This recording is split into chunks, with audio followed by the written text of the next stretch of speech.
सो आज हम लोग ये एब्सोल्यूट एक्स बात, अभी हम लोग लोकेटर्स की बात कर रहे हैं। हम लोग अभी लोकेटर्स के बारे में पढ़ रहे हैं। वेब एलिमेंट्स को हाँ, खोजने के लिए वेब पेजेस पे। करेक्ट। ठीक है।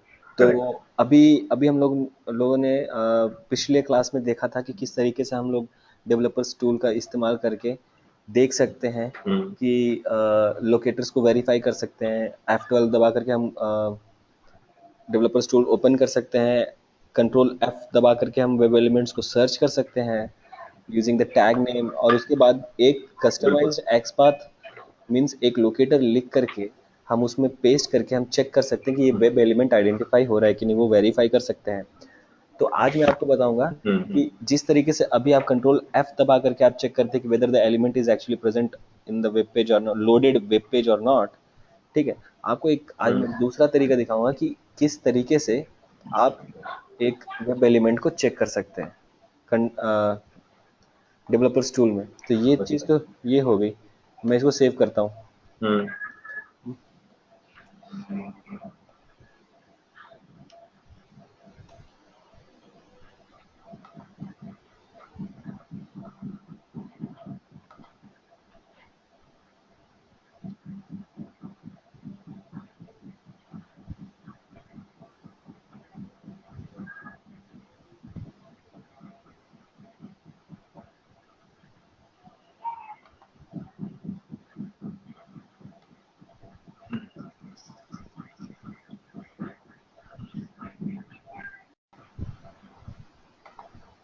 इसमें मैंने चेंजेस कर दिए हैं।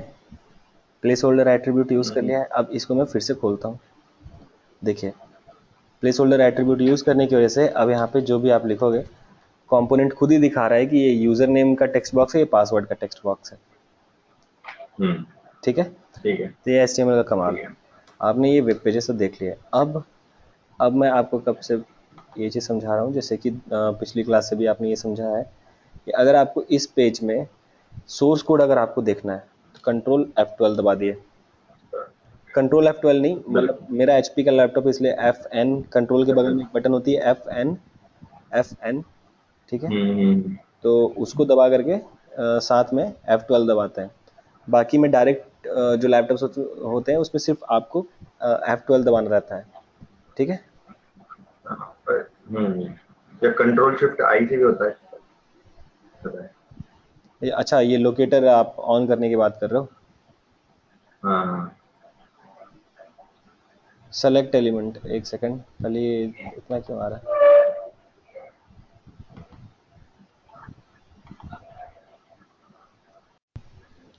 लास्ट टाइम हम लोगों ने सीखा था कि किस तरीके से हम लोग एक्सपाथ को देख सकते हैं। जैसे कि अभी आपने बताया कि कंट्रोल शिफ्ट आई से हम इस डेवलपर टूल को खोल सकते हैं। जैसे मेरा अगर HP का लैपटॉप है तो मैं FN मतलब फंक्शन प्लस F12 दबाता हूँ, तब जा करके मेरा ये डेवलपर टूल खुलता है।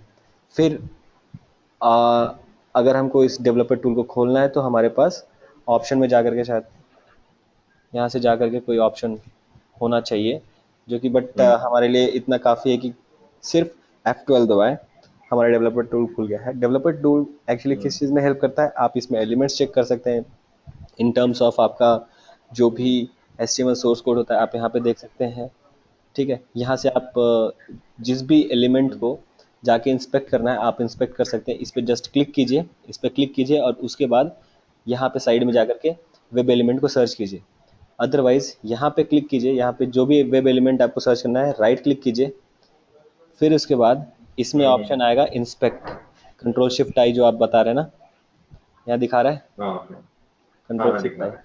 तो अगर इसको कर देंगे तो ये देखिए इसका आ गया, ये कोड आपका दिख गया कि आपने ये सर्च बॉक्स के लिए आपने कोड खोजने की कोशिश की थी, वो यहाँ पे दिख गया। देखिए इसका टैग क्या है, इनपुट, क्योंकि सर्च बॉक्स है वो क्या लेगा, टेक्स्ट लेगा। Type is equal to text है। हम्म। ठीक है। साइज इज ठीक इक्वल है। टू 10 है। ठीक है। तो इस तरीके से आप एलिमेंट सर्च कर सकते हैं। यहाँ पे अगर आप देखेंगे तो इसका आइकन भी कुछ इस तरीके से है कि पहले आप इस पर क्लिक कीजिए, उसके बाद जा करके आप ये पीछे वाला एक एलिमेंट हो गया और हम्म। उसके बाद आपका कर्सर का साइन हो गया उसके ऊपर क्लिक करने के लिए। आप इसको यूटिलाइज करने के लिए क्या कर सकते हैं, control plus shift plus C को दबाइए आराम से। Control shift C. अपने आप ये टूल ये एक्टिवेट हो गया, ब्लू कलर का हो गया। अब आप यहाँ पे किसी पे भी जाइए, ये सबको डिटेक्ट कर रहा है और आपको साइड में उसका, सबका वो हाँ, सबका सबका वो सोर्स कोड दिखा रहा है। करेक्ट? ये आपका हैमबर्गर का भी दिखा रहा है। Okay, fine. तो ये चीज़ हम लोगों ने देख ली। एक ये चीज़ हो गई। तो अब मैं आपको बताता हूँ कि there are two types of XPath actually. We have already discussed that first one is absolute XPath and second one is relative XPath. Okay, so agar whatever piece of code that I have actually, see, this is the piece of code that we have written as just now. तो इसमें इसमें मैं अगर absolute एक quick revision type से मैं करता हूँ, तो मैं आपको अगर बताऊँ कि अगर यहाँ पे जो मैं अपने इसको मैं ओपन विथ अगर मैं करता हूँ अपने, तो क्रोम से ओपन करता हूँ।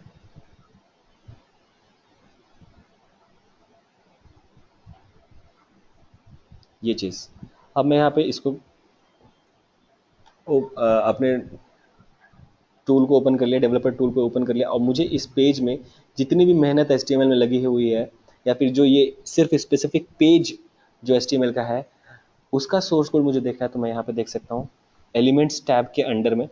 करेक्ट? ओके, ठीक है।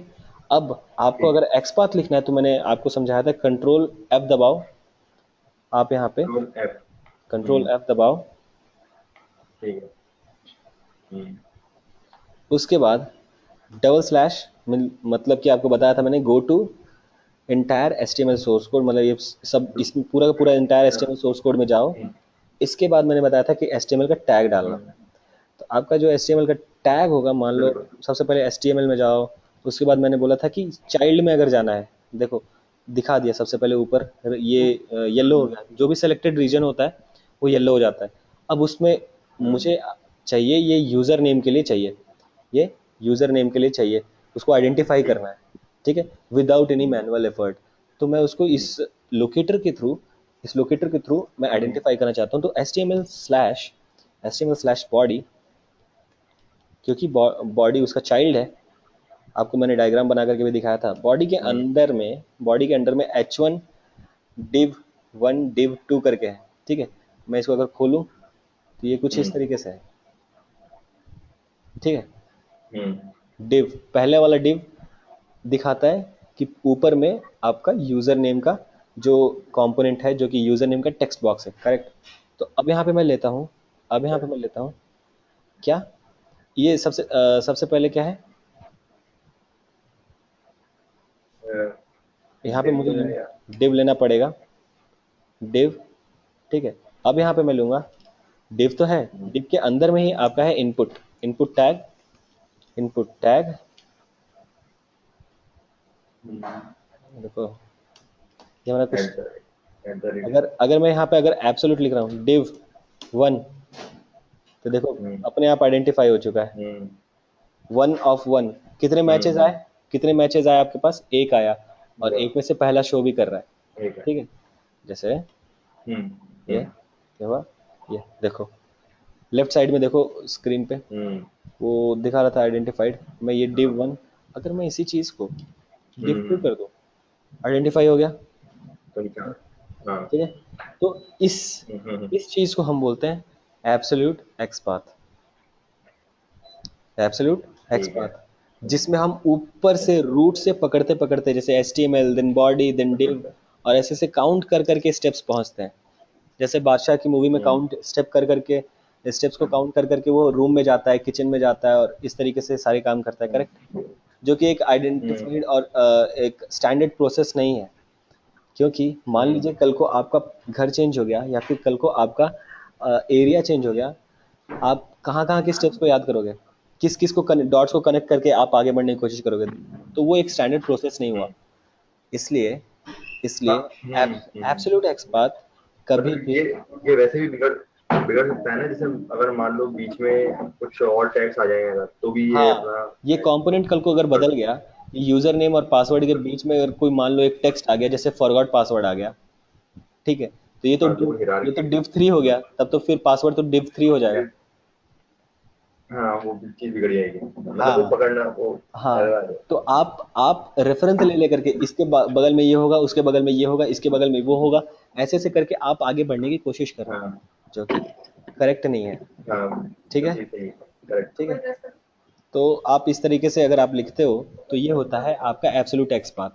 तो आपको मैं एक बात बता दूं, जैसे कि अभी फिलहाल हाँ 2018 से ही फायरफॉक्स में फायर फायर पाथ हुआ करता था, फायर बग हुआ करता था। फायर बग एक इंस्टॉल करना पड़ता था एप्लीकेशन, जिससे सबसे हाँ इजी हो जाता था उस एप्लीकेशन, मतलब उस पीस ऑफ सॉफ्टवेयर की वजह से। तो ढूंढना। किसी भी एलिमेंट पे आप क्लिक करो, बस हम्म। आपका एक्सपाथ दिखा देगा। जो भी एक्सपाथ वो जनरेट करेगा वो एब्सोल्यूट एक्सपाथ रहता था। ठीक है। जो ठीक भी है। जो भी वो जनरेट करता था वो एक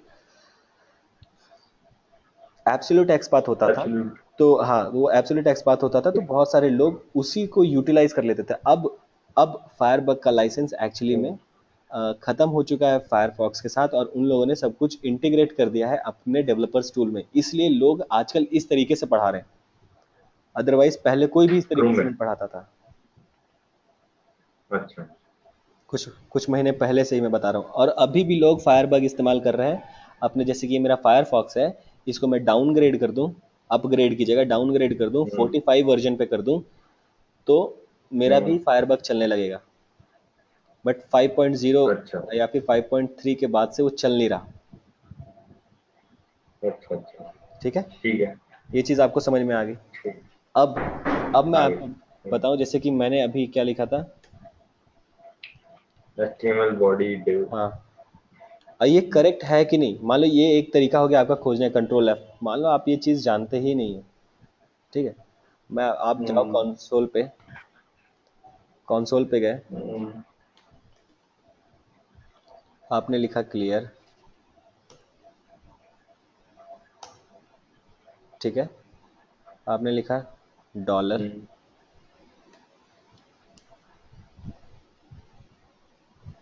एक्स, हम्म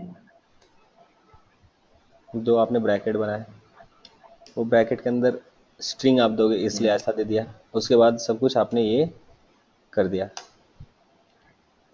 तो ये आप एक्सपैंड करने की कोशिश करोगे, डिव 0, और ये लेंथ इज इक्वल टू अगर 1 आता है, लेंथ इज इक्वल टू 1 आता है, तो मतलब कि हाँ, करेक्ट।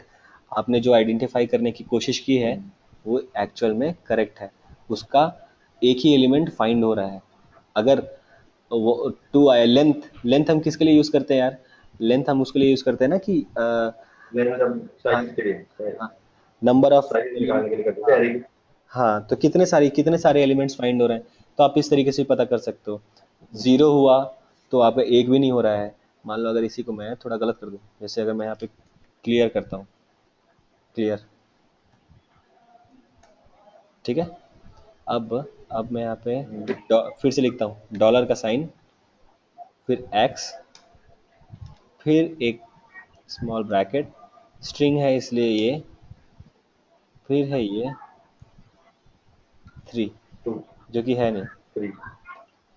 अब देखो, हम्म नल आया, लेंथ इज इक्वल टू 0, और ये एरे है, एरे है। हम लोगों ने कहाँ यूज़ किया था? हम्म एरे में ही यूज़ किया था, करेक्ट। लेंथ मेथड हम कहाँ यूज़ हम्म। करते थे? स्ट्रिंग में। एरे में। हाँ लेंथ मेथड यूज करते थे स्ट्रिंग में, लेंथ वेरिएबल हम एरे के लिए यूज करते हाँ, तो ये लेंथ वेरिएबल है। ठीक है, तो ये एरे है, थे, है ना। इसलिए यहाँ पे अभी 0 आ रहा है। ठीक है, क्योंकि हम्म 3 है ही नहीं हमारा हम्म। कंपोनेंट। आप एलिमेंट्स में जा करके चेक कर हाँ लो। ठीक है ही नहीं। डिव 1, डिव 2, अब आप कंसोल में आकर के भी चेक कर लो, कुछ है नहीं।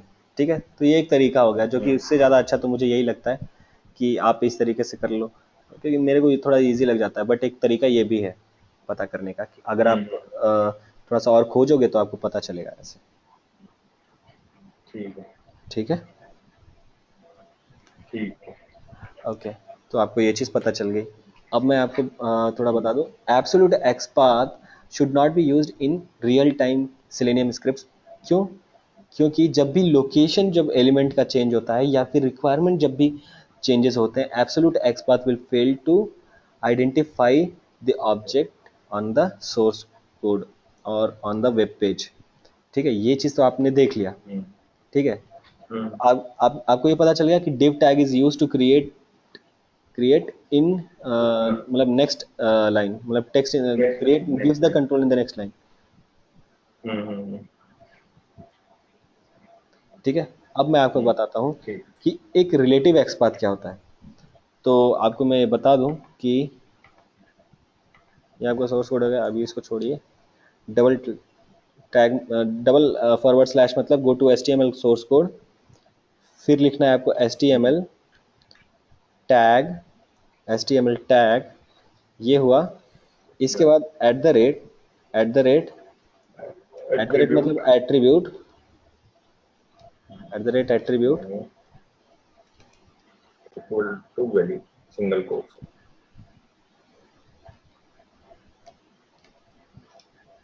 Is equal to quotes. ठीक है, ठीक है। हम्म, ये हो गया आपका सिंटैक्स। ये हम किसके लिए बात कर रहे हैं? जब रिलेटिव एक्सपाथ। Relative XPath. अब मैं आपको बताऊं, अगर आपको इसी में हम्म, डायरेक्ट यूज़र नेम अगर आपको चाहिए तो आपको HTML बॉडी और ये सब लिखने की ज़रूरत नहीं है। डबल स्लैश हम्म, लिखो इनपुट, इनपुट टाइप का कोई एक ऐसा एलिमेंट होगा, इन डबल स्लैश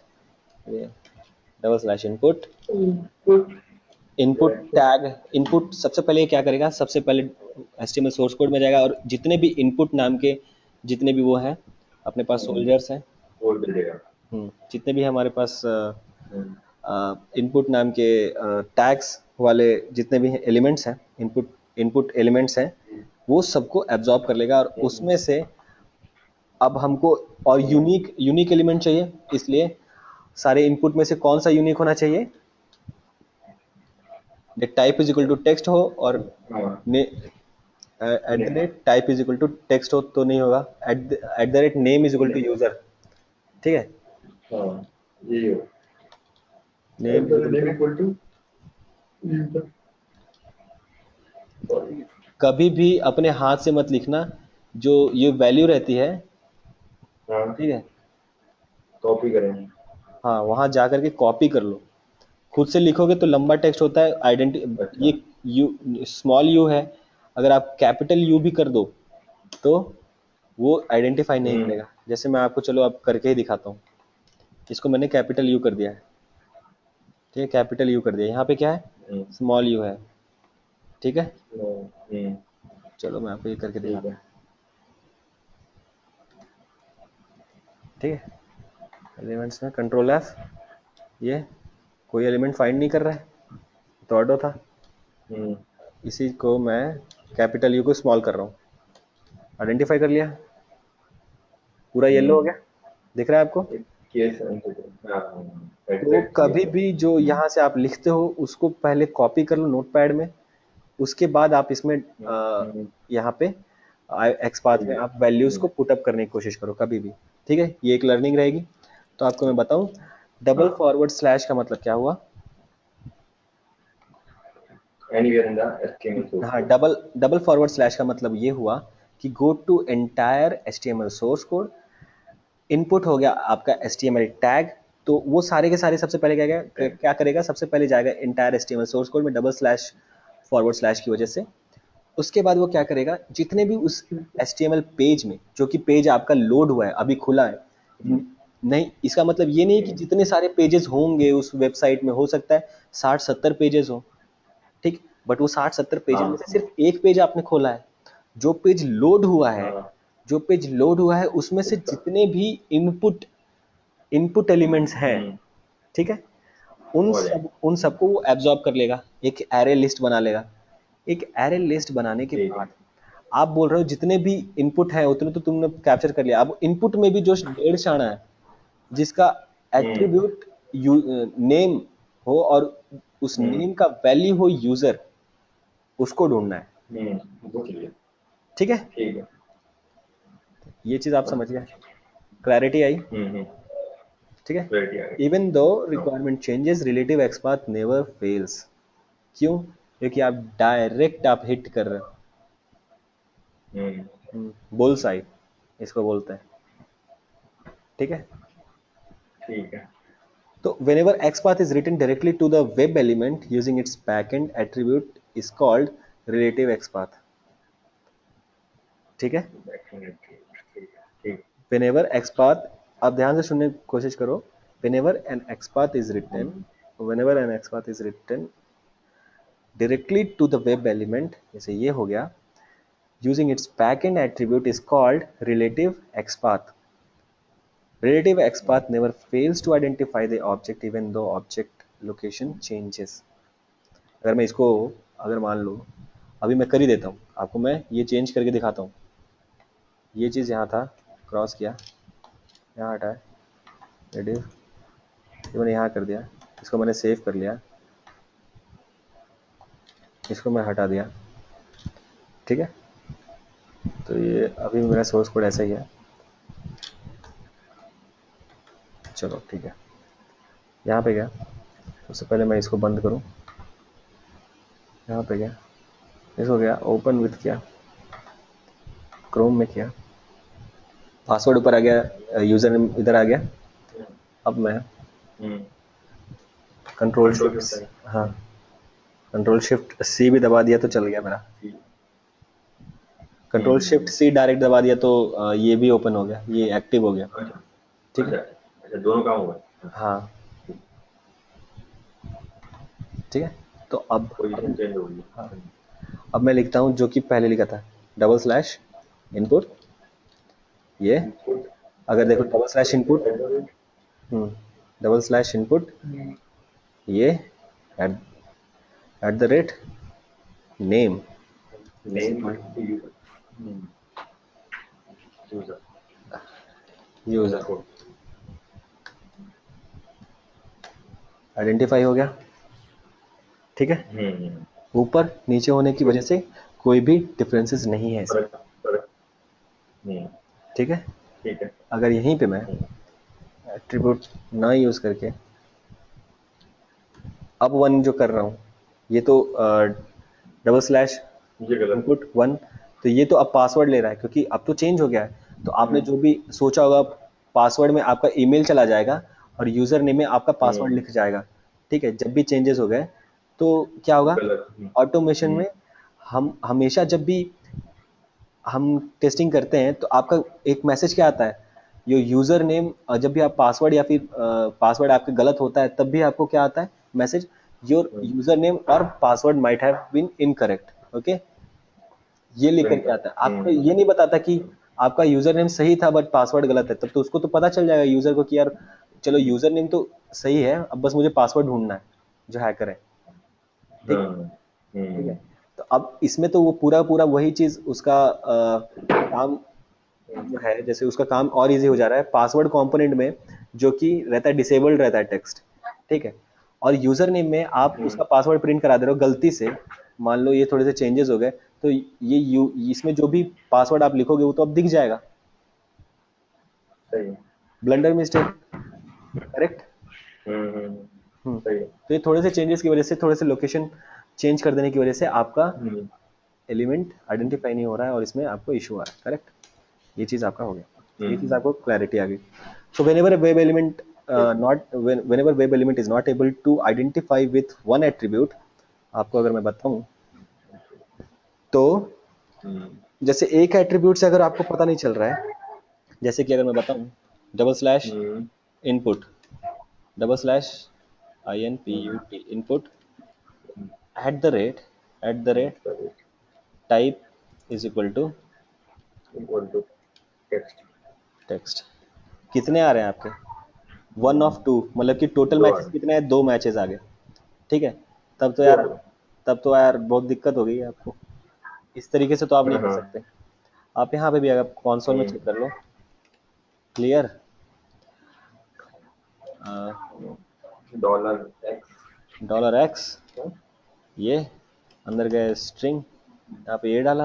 अब आप इसका लेंथ देख लो, ओपन करो, लेंथ हो गया 2, जो कि करेक्ट है ही नहीं। आपको यूनिक चाहिए, यूनिक लोकेशन चाहिए, सिर्फ एक पे ही आप काम करा सकते हो, दूसरे पे तो काम नहीं करा सकते, ठीक है। तो ऐसे में हमको क्या करना होगा, ऐसे में यहाँ पे आए एट्रीब्यूट, जो पहला एट्रीब्यूट दिया था थोड़ा सा स्पेस दो, एंड लिखो, फिर से दूसरा एट्रीब्यूट एट्रीब्यूट दे दो, ठीक है। At the rate, at the rate एक बार हो गया, name is equal to user, हो गया, ठीक है। एक आ गया। तो ये पूरा यूनिक हो गया। So whenever web element is not able to identify with one attribute, in such cases we can provide multiple attributes using and keyword. मुझे और देना हुआ, ओके, हाँ देखिए, हाँ मतलब कितने भी हम कितना भी ले सकते हैं। ठीक है। ठीक है, तो मल्टीपल देख सकते हैं, ठीक है। इस तरीके से ठीक आपका है। होगा। हम्म, ओके, ठीक है। चलो आपको ये क्लैरिटी तो आ गई। When सिमिलर ऑब्जेक्ट प्रेजेंट, अब आपका ये था केस 1 आपने देख लिया, अब केस 2 आपको दिखाना है, जिसके लिए मुझे सोर्स कोड लिखना पड़ेगा। तो तो हम थोड़ा सा और टाइम लेते हैं इसको। तो वैल्यू इक्वल टू ऐसा हो सकता है क्या? Name is equal to, name थोड़ी आएगा। अरे नहीं नहीं, नेम का तो यहाँ हमें देना पड़ेगा ना। नेम इज इक्वल टू, हाँ नेम तो दे, हाँ तो देना पड़ेगा। कुछ भी नहीं है, कल संडे हो गया फिर। हाँ ठीक है। Name is equal to first element, और यहाँ पे name is equal to second element. Okay, ये हो गया यहाँ पे। अब मैं एक बार देख ले किया क्या अपन ने। देखो, चेंजेस सबसे पहले पर देख ले। हाँ, सबसे पहले ये आपका टूल टिप के लिए अमेजोन लॉगिन हो गया, और प्लस आपके टैब में ये दिखाएगा, बॉडी में आपने जो भी लिखा है वो चीज़ शो करेगा। ये आपका हेडर इमेज हो गया, ठीक है। ठीक है। यहाँ पे डिव में आपने एक एट्रीब्यूट जोड़ा है जो कि क्लास है, जिसका इस क्लास में आपका क्लास का नाम है एफएस। ओके, आपने पहली इमेज जोड़ी है जिसका आपने कस्टमाइज विड्थ और लेंथ बताया, विड्थ और हाइट बताया है, ठीक है। एक आपने बटन बनाया है जिसका एट द रेट नेम लगाने का जरूरत नहीं था, और बटन पे वैल्यू क्या दिखनी चाहिए, बाय नाउ, ठीक है। तो ये दोनों बटन ऊपर नीचे रहेंगे, क्योंकि हम लोगों ने div div tag div tag हम लोगों ने यूटिलाइज किया है। उसके बाद ये पहला एलिमेंट और सेकंड एलिमेंट, इस तरीके से आपने देखा। अब मैं इसको ओपन करता हूँ विद गूगल क्रोम, करो। ठीक है। ये हो गया, ये बटन है। हम्म, हम लोगों ने इस पे बटन पे कोई लिंक नहीं डाला है, इसलिए कुछ किसी दूसरे पेज पे लेकर के जा नहीं रहा है, ठीक है, ठीक है। तो अब ठीक अगर है। मैं अब मैं अगर आपको बताऊं इस पे, अगर मुझे आपको रिलेटिव एक्सपाथ के बारे में अगर हम लोग बात करें, तो ये केस 2 है। इसमें मैं आपको दिखाना चाहता हूँ कि सबसे पहले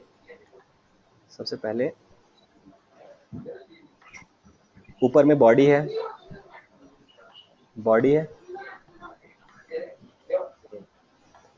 नीचे है, बॉडी से नीचे है,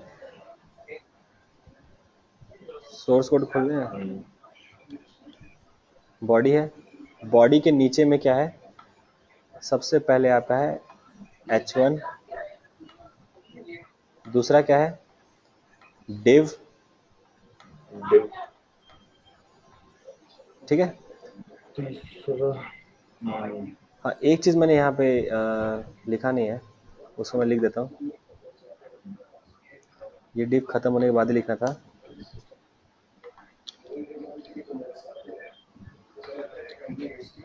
ये और यहाँ पे एस बी, मतलब कुछ भी हो सकता है ना आपका। ये देखो, ये जो पीस ऑफ कोड आपने लिखा है, ये जो पीस ऑफ कोड आपने लिखा है उसके लिए एट्रीब्यूट है क्लास का एफ एस, और ये जो पीस ऑफ कोड इतना लिखा है आपके लिए उसका एट्रीब्यूट है क्लास का एस बी, ठीक है। तो यहाँ पे मैं आपको दिखा रहा हूँ कि ये जो डिव है, ये डिव हुआ, सेम सेम चीज़ यहाँ पे एक दूसरा डिव आएगा, ठीक है। इसमें क्लास कौन सा है, एफ एस क्लास है। इसमें क्लास कौन सा है, एस बी, ठीक है, क्लास है। अब इसके अंदर क्या क्या है, इमेज है पहले तो, और इनपुट है। इनपुट है, इनपुट है। सेम चीज इसके अंदर भी है, एक हम्म और यहाँ पे एक दो। तो अगर मैं बोलूँ ये वाले का ढूंढ करके दिखाओ, तो आप कैसे आओगे? अभी तक तो आप बॉडी से उतर करके, बॉडी से उतरोगे, फिर डिव में आओगे, डिव में आकर के ये आओगे, ठीक है। बट मुझे चाहिए भाई हम्म डायरेक्ट, डायरेक्ट, ठीक है। तो अब मैं आपको बताऊं, हम्म इसको मैं लिखूंगा, ये इनपुट जो हम पहले ट्री स्ट्रक्चर बना लिया, ट्री स्ट्रक्चर बनाने के बाद हम्म अब मैं आप बात करूं div class FS, class FS में ये इनपुट है, मुझे ये वाला लाइन चाहिए, ये वाला लाइन चाहिए, ठीक है। अब मैं हम्म आपको, अब मैं आपसे जानना चाहता हूँ कि मतलब इसमें बाई नाउ बटन है, बाई नाउ बटन पे मुझे क्लिक कराना है, तो उस हम्म एलिमेंट को आइडेंटिफाई करना बहुत ही ज़्यादा ज़रूरी है। अब हम्म अब मैं इसको हटाया, मैंने अपना खोल लिया है, कंट्रोल शिफ्ट सी, मेरा खुल गया ये, यही खोज रहा हूँ ना, ये आपको शायद तक ना दिख रहा हो, तो मैं बताऊँ, ये हो गया डिव। तो अब मैं यहाँ पे एब्सोल्यूट एक्सपाथ की तरह तो नहीं आऊँगा, मैं यहाँ डायरेक्ट क्या करूँगा, मैं हिट करूँगा ये डिव एफएस, एफएस, ठीक है। बिल्कुल। दो चीज़ है मेरे पास, ये एक पहला डिव है जिसमें क्लास है एफएस, ये जो दूसरा डिव है उसमें क्लास है, क्लास लगी हुई है। हम्म,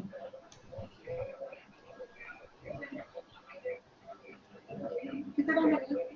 हाँ 10 मिनट 5 10 मिनट का टाइम है, 7:08 हो चुके हैं। हो जाएगा अब नहीं मान जाएगा। इधर हो गया ऐसा, हम्म ठीक है। Control shift C, control shift C मैंने दबा दिया, ये हो गया एलिमेंट। अब देखो, दोनों को मैंने एक्सपेंड किया, इसके लिए मेरा क्लास है एस बी, और इसको भी मैं एक्सपेंड कर सकता हूँ फर्दर, बट इसकी मुझे ज़रूरत नहीं है। तो मैं डायरेक्ट में अब क्या करूँगा, बॉडी ये सब वो सब कुछ पे हिट नहीं करूँगा, डायरेक्ट में हिट करूँगा डिव पे। डिव है जो कि क्लास कर रहा है ये एफ एस, और उसके बाद मैं जाऊँगा इनपुट में। तो अब मैं, आप इसको ट्री स्ट्रक्चर को याद रखना, मैं इसको हटा रहा हूँ। अब मैं लिखता हूँ कंट्रोल एफ, ठीक है, या फिर मैं आपको यहीं लिख करके दिखाता हूँ, डबल फॉरवर्ड स्लैश, मैं लिखा डिव, डिव के बाद कौन सा वाला डिव चाहिए भाई, एट द रेट जहाँ पे क्लास का नाम, एट द रेट जहाँ पे क्लास की value F F S, S ठीक है। अब पता। उसमें डिव के चाइल्ड हैं, डिव का कौन सा चाइल्ड है, पहला इमेज है और दूसरा इनपुट है, हम्म ठीक है, मैंने आपको दिखाया था अभी। हम्म हम्म तो चाइल्ड, हाँ चाइल्ड में गए ऐसे, कैसे गए, चाइल्ड में गए ऐसे, फॉरवर्ड स्लैश, डायरेक्ट में लिखूंगा इनपुट, पुट डायरेक्ट में लिखूंगा इनपुट ये, ब्रैकेट एट द ठीक है। रेट एट द रेट बताओ, आप बताओ वैल्यू बताओ कोई, मतलब एट्रीब्यूट बताओ नेम, कोई, नेम नहीं कुछ और नेम बताओ। बता दो, टाइप, वैल्यू, हाँ तो वैल्यू, हाँ ठीक है। ठीक है, ये आप बोल रहे वैल्यू टू बाय नाउ, हाँ हो।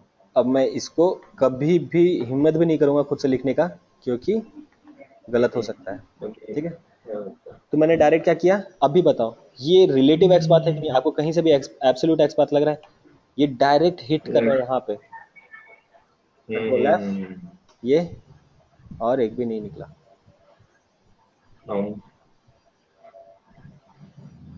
हम, ये मेरे मेरे हिसाब से इसमें ये इनपुट से ये देखो शुरुआत में कितना फॉरवर्ड स्लैश पड़ता है HTML सोर्स कोड में जाने के लिए, हाँ एक था, अच्छा अच्छा शुरू में लगा, ठीक है। अब एंटायर वो मतलब हाँ। हाँ, तो ये हो गया रिलेटिव एक्स पाथ, आप डायरेक्टली ट्री स्ट्रक्चर बनाए, ट्री स्ट्रक्चर में सबसे हम्म, ऊपर पहले बॉडी था, आप देखो सबसे ऊपर पहले बॉडी था, बॉडी के नीचे में क्या है, H1 है, div 1 है, div 2 है। div 1 जो है ठीक, उसके भी एक उसका भी एक एट्रीब्यूट है क्लास fs, div 2 जो एट्रीब्यूट है sp। अब जो div 1 है उसका भी, उसके भी नीचे दो चाइल्ड है, कौन से, इमेज और इनपुट। div 2 है उसका भी नीचे चाइल्ड है इमेज और इनपुट। तो मैं पहले वाले div की बात कर रहा हूं, उसमें जो इनपुट है जो दूसरा है, इमेज और इनपुट क्या हो गए आपस में, इमेज और इनपुट सिबलिंग्स हो गए, ठीक है। तो मैं बोल रहा हूँ ये div के नीचे जो child है इनपुट डायरेक्ट मुझे भाई ये चाहिए, तो मैंने क्या किया, यहाँ से उतरते चढ़ते नहीं आया, डायरेक्ट यहाँ पे मैंने लैंड किया div। कौन सा वाला div भाई, जिसका एट्रीब्यूट है class is equal to fs, जिसका क्लास है इज इक्वल टू fs और उसका सिबलिंग है, तो इसलिए मैंने एक फॉरवर्ड स्लैश लगा करके मैं नीचे उतरा इनपुट। उसके बाद इनपुट में भी कौन सा इनपुट हो सकता है, बहुत सारे, इसमें भी बहुत सारे, इसमें भी बहुत सारे इनपुट हो जाए, तो इसलिए मैंने उसका एट्रीब्यूट भी बता दिया, जिसका एट्रीब्यूट में @value is equal two by ना हो, ठीक है। So whenever object is not able to identify with multiple attributes, in such case take help of parent and grandparent HTML tag to identify those web elements। अभी आपने क्या किया, आपने child का लिया, चाइल्ड का लिया, मतलब हमने पेरेंट से चाइल्ड वाला मतलब जो शायद वो किया है सबसे पहले। ये देखो आप, यहाँ तक आपने अपने पेरेंट का एक्चुअली में लिया, यहाँ तक आपने लिख दिया, ये हाँ ये पेरेंट है, ये हुआ पेरेंट, इसके आगे सिंगल, ये हुआ यहाँ तक पेरेंट है, ये चाइल्ड लगा। हाँ, तो आपने हेल्प लिया है एक्चुअली में पेरेंट का। ओके ओके, ठीक है, इससे समझ में आ गया, उससे काफी अच्छा, मतलब ये थोड़ा सा बढ़िया है। ओके, तो ऐसे ही करके आगे हमारे थोड़ा सा और केस 3 है, जो कि अब मैं आपको आगे के दिखाऊंगा कि वर्किंग विथ मल्टीपल टेबल्स क्या होता है, वो थोड़ा सा अच्छा जाएगा। और उसके बाद मैं आपको बताऊंगा कि XPath के एक्चुअल में डिफरेंट फंक्शंस क्या क्या होते हैं, ठीक है, जो कि हम लोग कल बात करेंगे उसके बारे में। तो ये क्लास थोड़ी सी लंबी जाने वाली है XPath के बारे में, क्योंकि इसमें अच्छा खासा मेहनत लगता है, ठीक है। हाँ हाँ हाँ,